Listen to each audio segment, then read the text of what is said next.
はようございます。こんばんは. I'm recording this significantly later in the day than I am normally used to.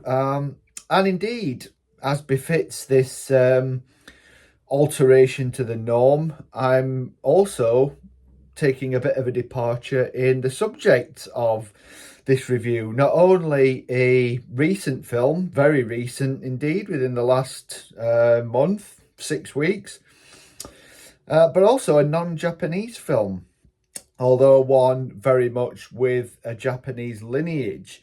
That is Spike Lee's Highest2Lowest, a remake of what is for me perhaps Kurosawa Akira's greatest film, the cast iron masterpiece High and Low. Something that has been in the works in various hands and guises in Hollywood.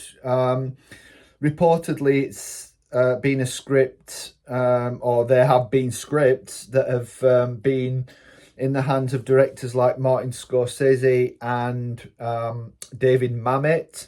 Some of you may have seen the miniseries, the HBO miniseries Full Circle a few years ago, directed by none other than Steven Soderbergh in one of his sojourns away from the big screen. That is the first, or was the first, English language treatment of Kurosawa's film, or at least of the source novel for said film, Ed McBain's 87th Precinct novel, King's Ransom. And it's followed hot on the heels by Spike Lee's Highest2Lowest.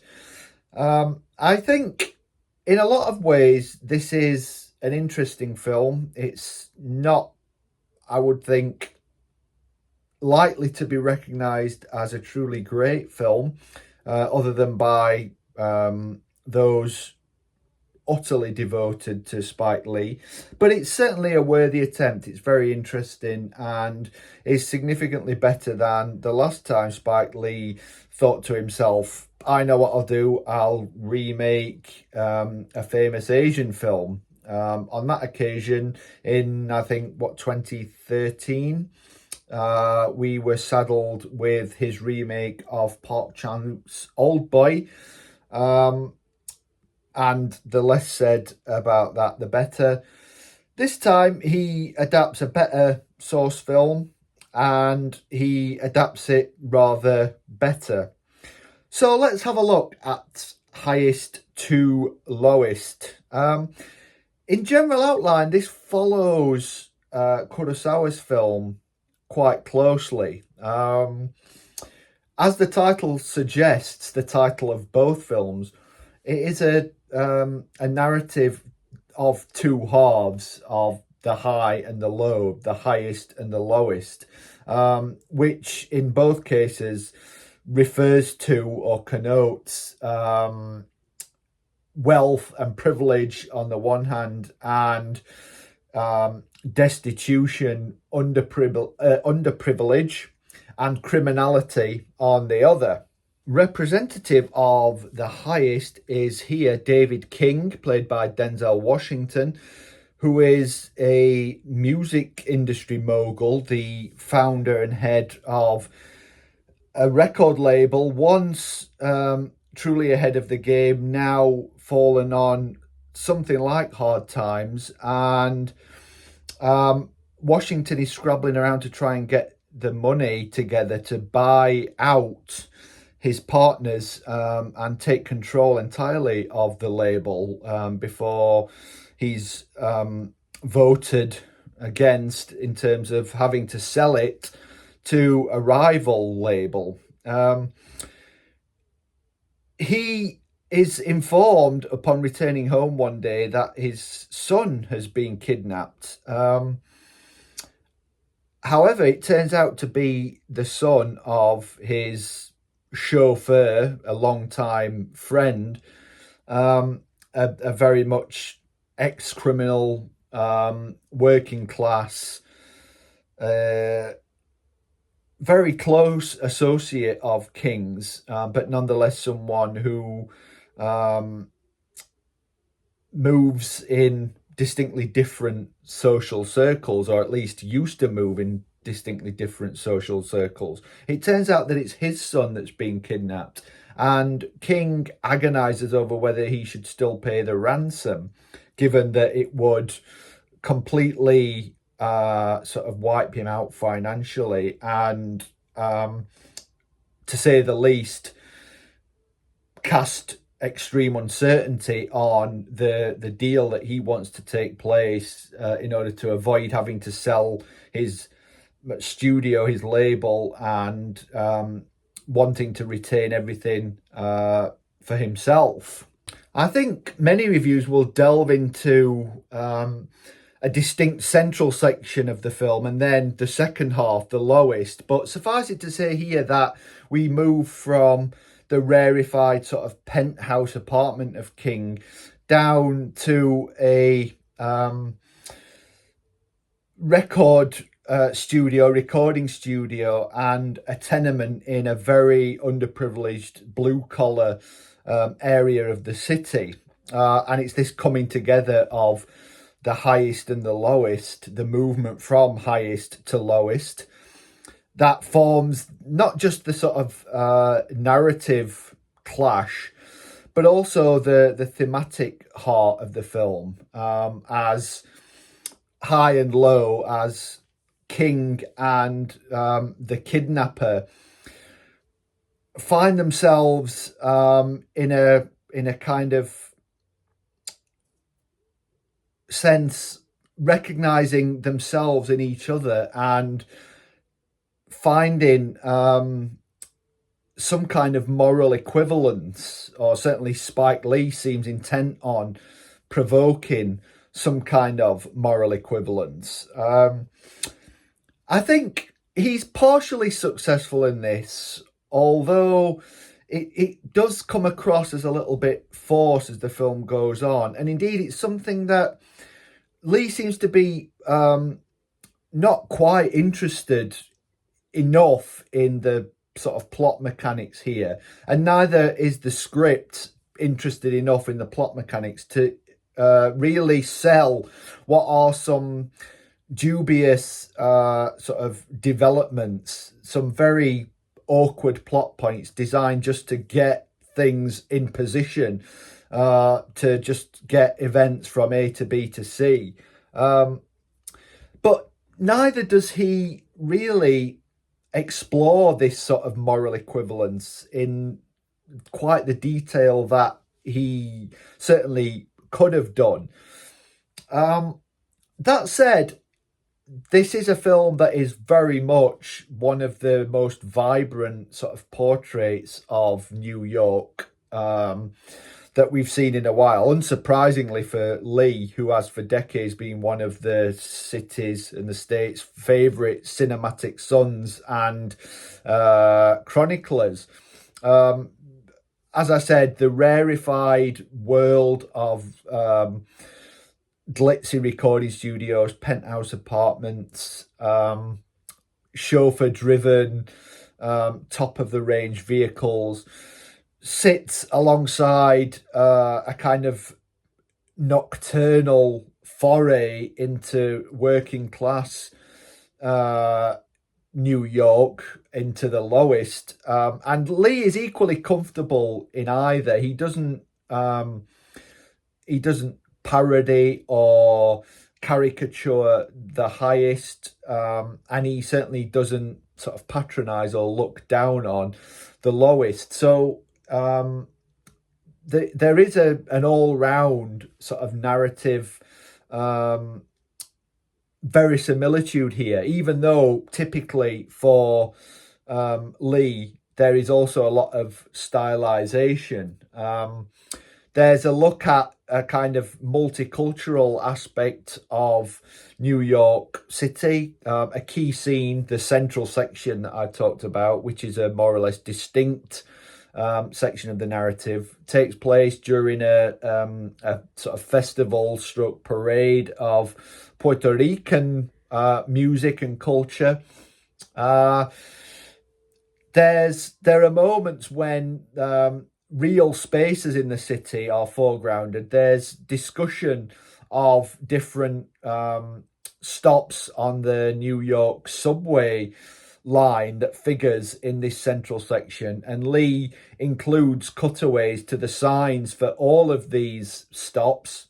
He also has, again, typically for him, characters addressing the camera, some very stylized cinematography, and a very, very sort of exaggerated at times mise en scène, whilst remaining largely faithful to Kurosawa's film, much more so than McBain's source novel.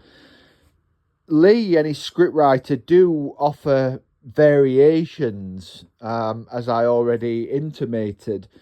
The first half of Kurosawa's film is set entirely within the confines, as they ultimately become following the kidnapping, of the protagonist's upper class abode.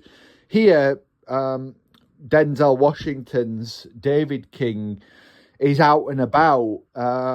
We see him at work. We see him in transit between different spaces. And thus his descent to the sort of lower depths, if you like, to quote another Kurosawa film title in the second half, is less in marked contrast to the first half. Lee's protagonist, Denzel Washington's David King, remains at the centre of the narrative throughout, and this is perhaps the most significant change to High and Low. In the second half of Kurosawa's film, the narrative becomes a police procedural, and the protagonist, played by Mifune Toshiro, who was to Kurosawa what Washington is to Lee, he becomes a very minor, marginal on-screen presence as we follow the different ways and means by which the police close the net on the kidnapper. In Highest to Lowest, it is, by and large, through the protagonist's own initiatives and inspirations that the case is ultimately resolved, which is where the film is at its least convincing. There is required one particular sort of plot point that is, to say the least, straining credulity. And obviously this is a kind of Hollywoodized narrative to the extent that individual action and endeavour has to be seen to be at the forefront of how the narrative is driven. It has to be through personal, singular agency. So while the police are prominent, it is Washington or David King's own initiatives that drive the plot forward and ultimately bring a resolution through another very Hollywood imposition. We get an extended set piece, albeit it's one set on a train, so it offers an interesting narrative mirror to the midpoint set piece where the money is delivered. But still, it does feel like a sop to convention. Notwithstanding that, Washington's performance is strong. He channels the sort of self-righteous, almost larger-than-life anger of something like Training Day's Alonzo Harris, with the sense of familial responsibility and the sense of acting for the betterment of a very close family unit that marked out the sort of criminal kingpin of Ridley Scott's American Gangster. And I think it's to Lee's credit and the screenwriter's credit that the protagonist is envisioned as a kind of responsible and largely loving family man. There's little sort of delving into skeletons in closets that could have led to some sort of cheap twists. I think the fact that he is retained throughout as a committed family man helps in kind of presenting what is, in some ways, supposed to be a story of an individual in extraordinary circumstances, albeit the sense of the rarefied social position and wealth kind of mitigates against that more here than it does in Kurosawa's film, because I think ultimately Washington's protagonist is not really brought down to the lowest. I think what interestingly marks both films is the almost positive opportunity that is presented by the kidnapping, that both characters have to have their veneer of wealth and privilege stripped from them. But in both cases, it offers them a chance to start again and in some ways kind of re-find what it was that made them love life and love their work in the first place. So they kind of build their identity up from the bottom, so from the lowest to the highest, if you like. But I think this film, it kind of offers quite cliched pictures of the lowest and doesn't really trawl the social depths of individual desperation and depravity that Kurosawa presents in High and Low.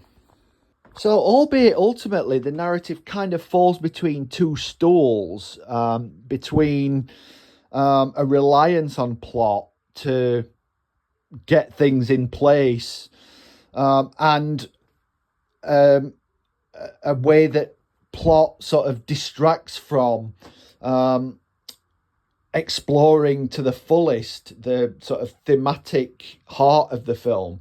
It's still a thrilling and engaging ride. One of the more controversial aspects of the film, or likely to be controversial aspects of the film, is the way that Lee steeps his narrative in contemporary sort of culture wars and identity politics.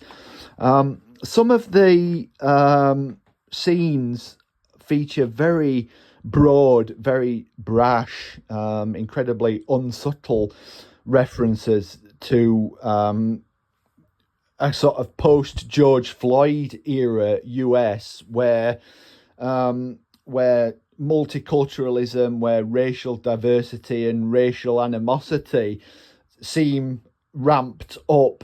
And although this doesn't figure directly in the narrative in terms of the clash between King and the kidnapper, it does form the crux of several key scenes, both thematically and narratively. One of the cops that's helping on the case finds himself in and amongst the aforementioned Puerto Rican sort of parade and bemoans to the revelers around him that their, quote, hate march is getting in the way of him doing his job as a cop. And later he apprehends someone he believes to be the kidnapper, and treats him very sort of brusquely, very violently, to which Lee includes a shot where you can clearly see passers-by sort of reacting with sympathy to the felon,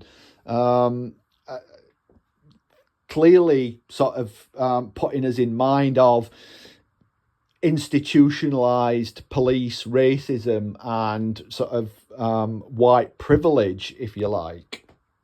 I think the tendency with this could definitely be to regard it as a kind of overt liberal imposition.